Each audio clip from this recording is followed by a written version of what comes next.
Hello viewers, Edappadi Palaniswami அவர்களின் வீட்டருகே நடந்த அதிர்ச்சி சம்பவமானது அதிமுகவினர் தரப்பினரை பெரும் அதிர்ச்சிக்கு உள்ளாக்கி உள்ளது.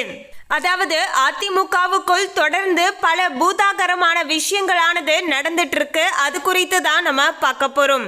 அப்படி எடப்பாடி பழனிசாமி அவர்களுடைய வீட்டின் முன் என்னதான் நடந்தது என்பது குறித்து தான் நம்ம தெளிவாக பார்க்க போறோம்.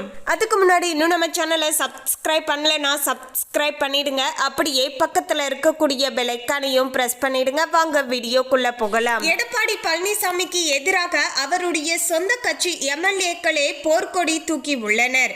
நம்பிக்கை வாக்கெடுப்புல 25 பேர் தாவேகாவுக்கு ஆதரவாக வாக்களித்து அதிமுகவை இரண்டாக உடைத்து உள்ளனர்.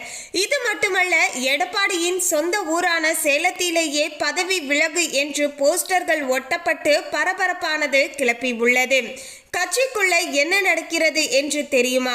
சேலத்துல என்ன நடக்கிறது என்பது பற்றி பார்க்கலாம். தமிழக வெற்றி கழக அரசுக்கு எதிரான நம்பிக்கை வாக்கெடுப்பானது சட்டமன்றத்துல நடைபெற்ற நிலையில அதிமுகவில் பெரும் பிளவானது வெளிப்படையாகவே உள்ளது. சி.வி. சண்முகம், எஸ்.பி. வேலுமணி தரப்பு எம்எல்ஏக்கள் 25 பேர் நம்பிக்கை வாக்கெடுப்புல தாவேகாவுக்கு ஆதரவாக வாக்களித்தனர். இதனால கோபமடைந்த எடப்பாடி பழனிசாமி வாக்களித்த எம்எல்ஏக்களுடைய கட்சி பதவியை உடனடியாக பறித்தார்.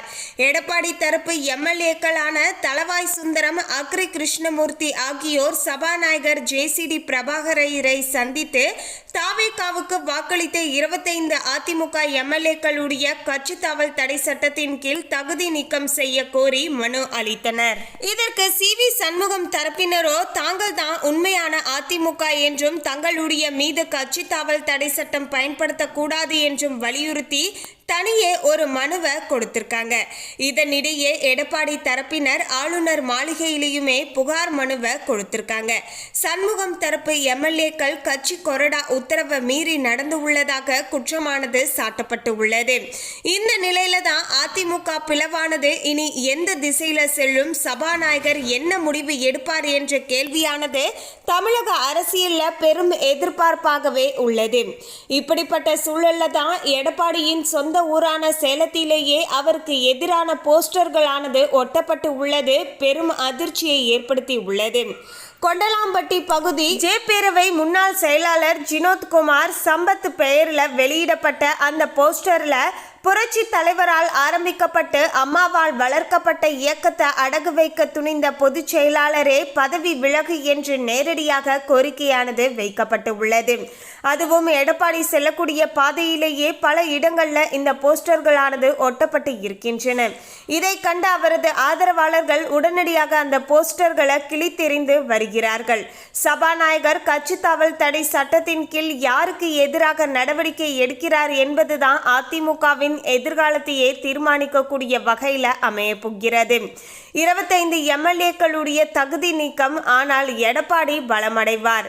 மாறாக சண்முகம் தரப்பு சட்ட ரீதியாக உண்மையான அதிமுக என்று அங்கீகரிக்கப்பட்டால் கட்சியின் கொடி சின்னம் அனைத்துமே பறிபோகக்கூடிய ஆபத்தானது எடப்பாடிக்கு நேர ஆரம்பிக்குங்க.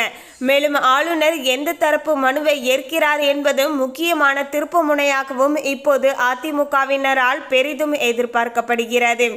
நீதிமன்றங்களிலேயுமே களத்தில் இறங்கக்கூடிய வாய்ப்பானது அதிகம் என்றும் சொல்கிறார்கள்.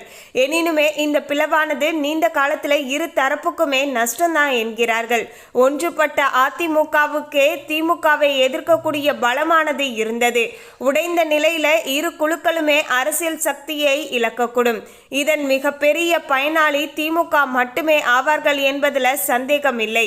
பொறுத்திருந்து தான் பார்க்க வேண்டும் என்று அரசியல் வட்டாரத்தில் இருக்கக்கூடியவர்கள் அவங்களுடைய கருத்துக்களையும் பகிர்ந்து வருகிறார்கள். இது ஒரு பக்கம் இருக்க, தாவேகா தரப்புல இருந்து 10 அமைச்சர் பதவி தருவதாக பேரம் பேசப்பட்டதாக அதிமுக எம்எல்ஏ கே.சி. வீரமணி தெரிவித்து இருப்பது பெரும் பரபரப்பை தற்போது அரசியல் வட்டாரங்கள்ல ஏற்படுத்தி இருக்கிறது. தாவேகா மீது குதிரை பேர குற்றச்சாட்டு எழுந்திருக்கக்கூடிய சூழல எஸ்.பி. வேலுமணி தரப்பு ஆதரவான எம்எல்ஏ கே.சி. வீரமணி பேசி இருப்பது அதிர்ச்சியை ஏற்படுத்தி வருகிறது. அதாவது சட்டசபை தேர்தலில் அடைந்த தோல்விக்கு பின் அதிமுகவில் உச்சக்கட்ட மோதலானது ஏற்பட்டு இருந்தது என்பது எல்லோருக்குமே தெரிந்த ஒரு விஷயம். எடப்பாடி பழனிசாமி தலைமையில் 22 எம்எல்ஏக்களும் எஸ்பி வேலுமணி தலைமையில் 25 எம்எல்ஏக்களும் பிரிந்து செயல்பட்டு வருகின்றனர்.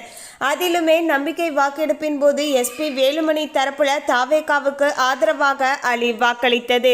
இதனால எடப்பாடி பழனிசாமி அவர்களுடைய கட்சி பதவியை பறித்தார்.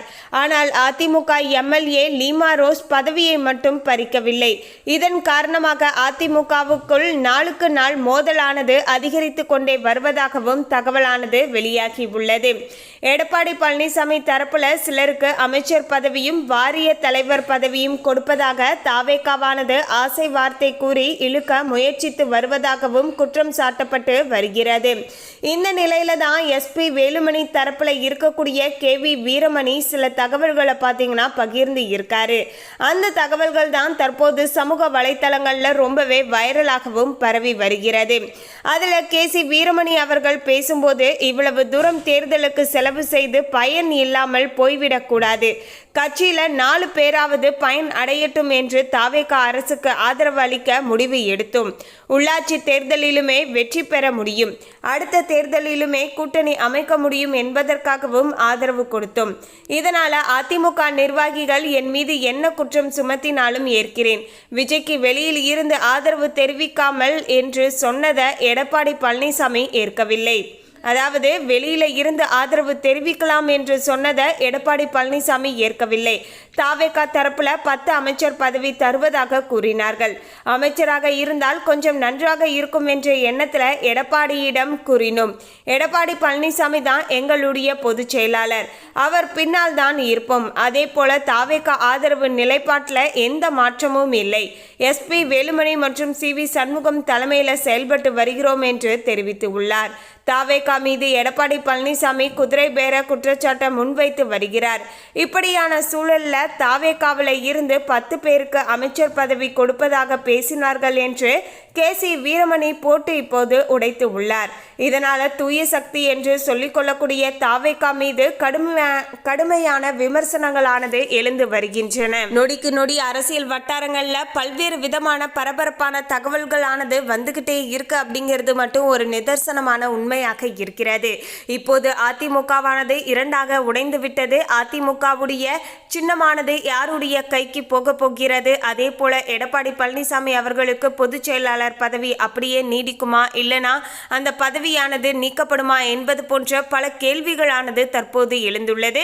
இதற்கெல்லாம் முடிவானது சபாநாயகருடைய கையில தான் இருக்கிறது என்று அரசியல் வட்டாரத்தில் இருக்கக்கூடியவர்கள் பரவலாக பார்த்தீங்கன்னா பேசப்பட்டும் வருகிறார்கள். மேலும் இந்த தகவலை பற்றிய உங்களுடைய கருத்தை கமெண்ட்ல பதிவு பண்ணுங்க. இந்த தகவல் உங்களுக்கு பிடிச்சிருந்தா லைக் பண்ணுங்க, ஷேர் பண்ணுங்க. இது போன்ற சுவாரஸ்யமான தகவலை தெரிந்து கொள்ள சேனலை சப்ஸ்கிரைப் பண்ணிடுங்க. தேங்க்யூ.